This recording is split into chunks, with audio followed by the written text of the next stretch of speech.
आज के वीडियो में हम डिस्कस करेंगे सोशल इंफ्रास्ट्रक्चर्स के बारे में। टीवाई बीकॉम सेमेस्टर 5 का बिजनेस इकोनॉमिक्स का चैप्टर नंबर 2 है।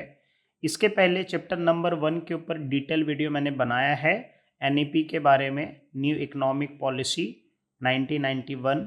सो अगर आपने वो लेक्चर नहीं देखा है तो आप देख लीजिए, फिर उसके बाद ये लेक्चर कंटिन्यू कीजिए। कैसे क्वेश्चंस लिखना है नोट्स के साथ, सारी चीज़ें डिटेल में हमने डिस्कस किया है एनईपी में।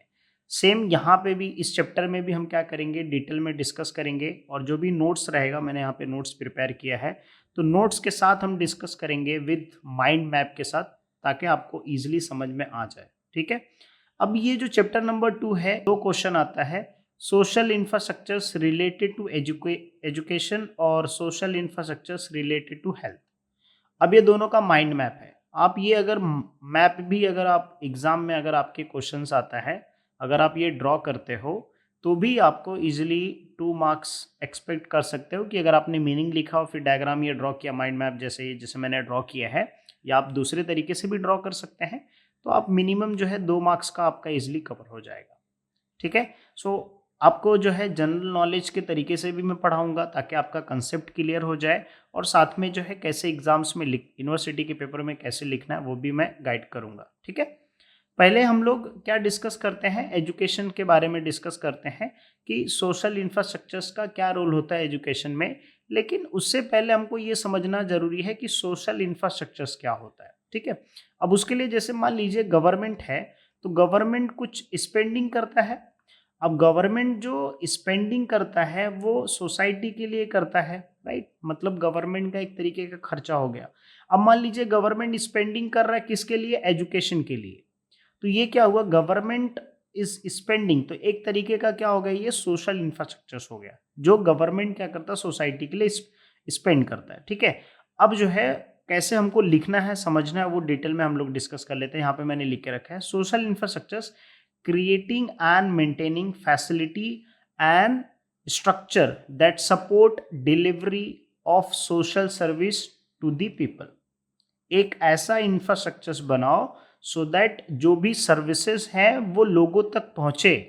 ठीक है, एक सिस्टम, ताकि जो भी सपोर्ट, जो भी प्रोवाइड करना चाहता है government, that must be reach to the peoples. Okay, it consist of, like it includes, क्या इंक्लूड्स करता है, प्लेसेस इंक्लूड करता है, प्रोग्राम्स, बहुत सारी पॉलिसीज होती हैं। ठीक है, improve the standard of living, लोगों का रहन सहन इंप्रूव करना स्टैंडर्ड ऑफ लिविंग होता है। Social infrastructures includes education, health care, family welfare.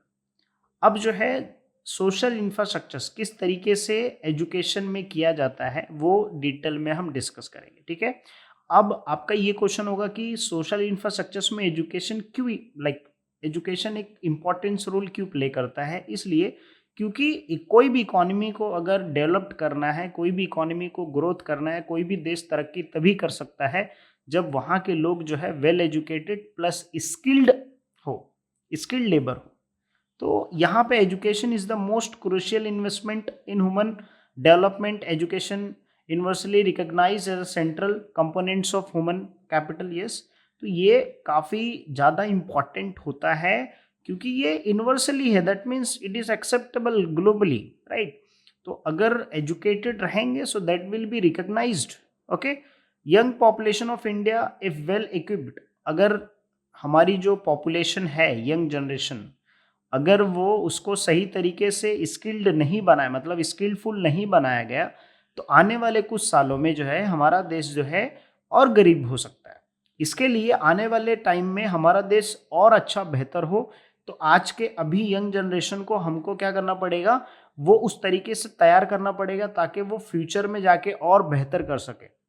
अब उसके लिए बिजनेस के प्रोग्राम्स बहुत सारे सिलेबस में ऐड कराओ, या बाकी अलग अलग तरीके से प्रोग्राम्स पॉलिसी लाओ जिससे सब लोग पढ़ें, लिटरेसी रेट हमारा बढ़ जाए, जिससे हमारी इकोनॉमी का जो ओवरऑल डेवलपमेंट हो उसमें काफ़ी हेल्प जो है मिले एजुकेशंस जो है। और एजुकेशन काफ़ी ज़्यादा कंट्रीब्यूशन भी करता है इकोनॉमी डेवलपमेंट के लिए। सो आई होप आपको समझ में आ गया होगा कि सोशल इंफ्रास्ट्रक्चर्स क्या है। ओके, नाउ अब हम लोग डिस्कस करते हैं government policies measures to promote education. मतलब गवर्नमेंट की कौन कौन सी ऐसी पॉलिसीज हैं जो एजुकेशन को इम्प्रूव करने के लिए, डेवलपमेंट करने के लिए, कंट्री का जो एजुकेशन सिस्टम है उसको इम्प्रूव करने के लिए, ओवरऑल हमारे कंट्री में लिटरेसी रेट ज़्यादा हो, तो उसके लिए गवर्नमेंट की कौन कौन से पॉलिसीज़ हैं। यहाँ पे मेरा आपसे एक क्वेश्चन है कि लिटरेसी रेट मतलब क्या होता है, कमेंट में ज़रूर बताना, ठीक है। अब हम डिस्कस करते हैं पहला जो पॉलिसी है, that is right to education RT act, जिसको हम लोग बोलते हैं, या सर्व शिक्षा अभियान, दैट इज एसएसए।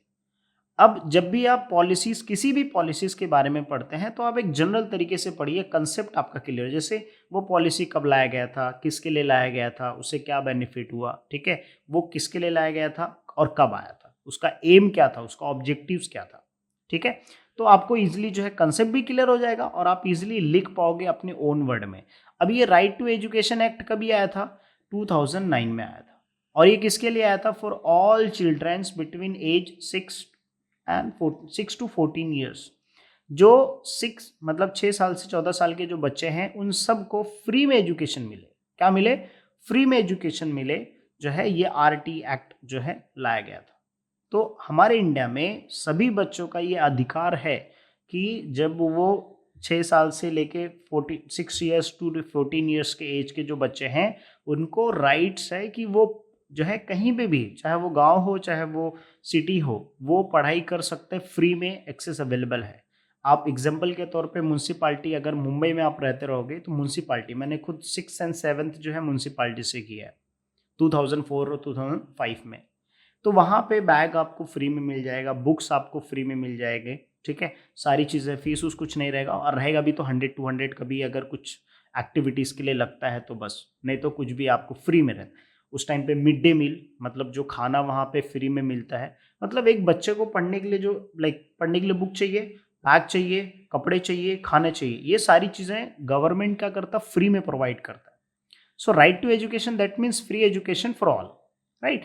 कौन से एज में, 6 to 14 ईयर्स के एज के बच्चों का, ठीक है, ये राइट टू एजुकेशन। तो आपको समझ में आ गया ये कब आया था और किसके लिए आया था और इसका एम क्या था, ताकि हमारे देश में सभी बच्चे पढ़ सके फ्री में, एटलीस्ट जो बेसिक एजुकेशन है वो कर सके फ्री में, है ना। क्योंकि बहुत सारे गांव में, सारे गांव में, इंडिया में बहुत सारे गांव में, जहाँ पे कुछ लोग अफोर्ड नहीं कर सकते हैं, 100-200 रुपए भी अफोर्ड नहीं कर सकते हैं, तो उस केस में गवर्नमेंट के जो प्राइमरी स्कूल्स होते हैं वहाँ पे वो फ्री में जाके एजुकेशन ले सकते हैं।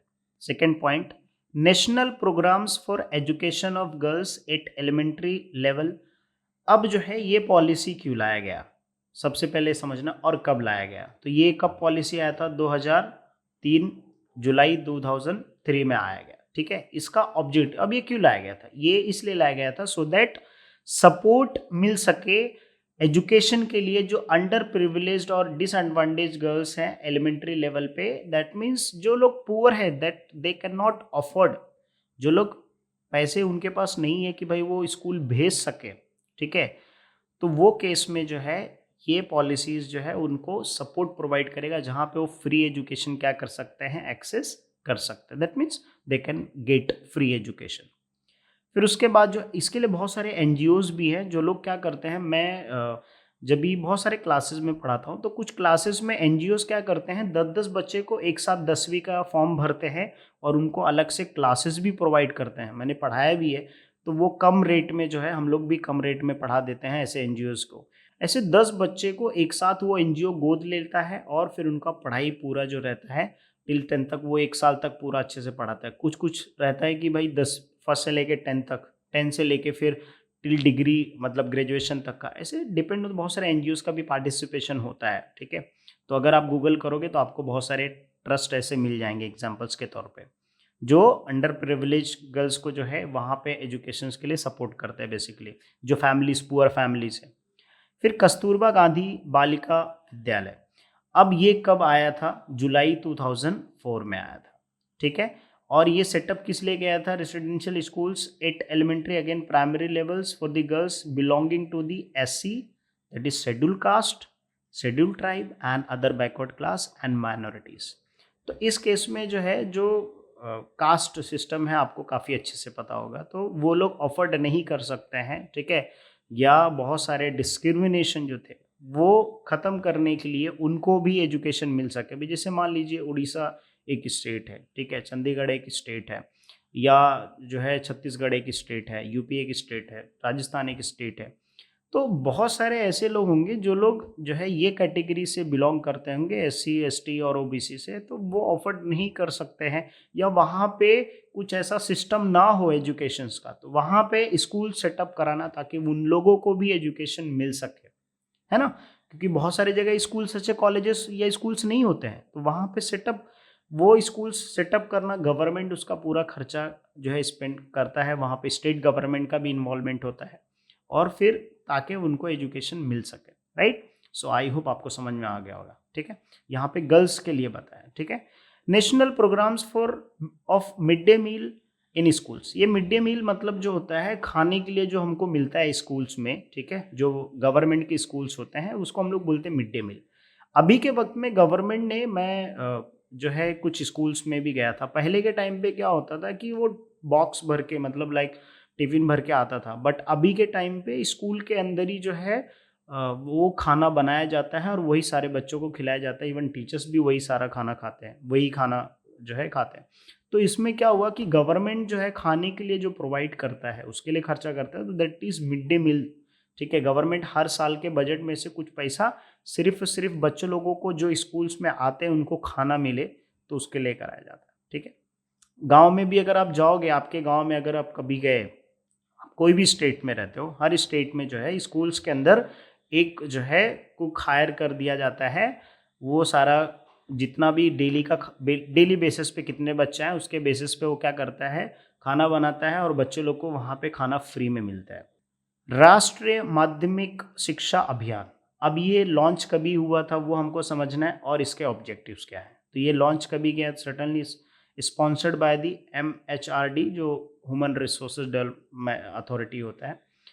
2009 में, मार्च 2009 में इम्प्रूव किस लिए किया गया था, इम्प्रूव करने के लिए। क्या improve? Access to the secondary education and improve its quality. अब जैसे मान लीजिए कि आप प्राइमरी हो, एलिमेंट्री लेवल पे प्राइमरी लेवल आता है, फिर उसके बाद जो है सेकेंडरी और हायर सेकेंडरी हम लोग बोल सकते हैं, ठीक है, जो 9th 10th, उसके बाद फिर 12th 11th 12th।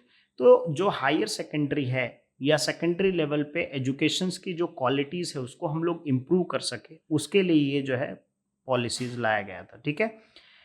This schemes AIIMS, मतलब ऑब्जेक्टिव्स क्या था, achieve the enrolment ratio of 75% for class 9th, ठीक है। कि अभी मान लीजिए कि फर्स्ट स्टैंडर्ड में जो है 100 लोगों ने एडमिशन लिया, और वो 9th में पहुंचते पहुंचते सिर्फ 30 लोगों ने एडमिशन लिया, तो बाकी 70 लोग किधर गए। तो फर्स्ट क्लास में इनरोलमेंट 100% होता है। हम लोगों ने, मेरा एक फ्रेंड, हम लोग ने पार्टिसिपेट किया था जब भी हम लोग कॉलेज में थे।